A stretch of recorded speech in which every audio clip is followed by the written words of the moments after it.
So this is the ZHIYUN Smooth 4.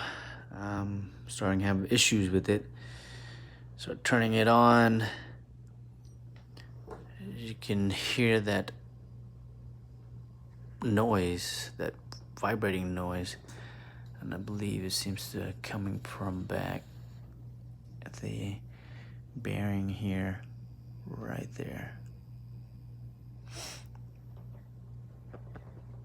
It seems to vibrate by itself, and it doesn't stop.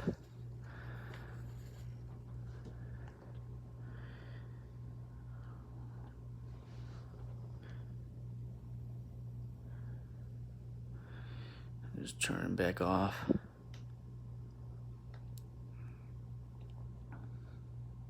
And the sound goes away. Well, it's off.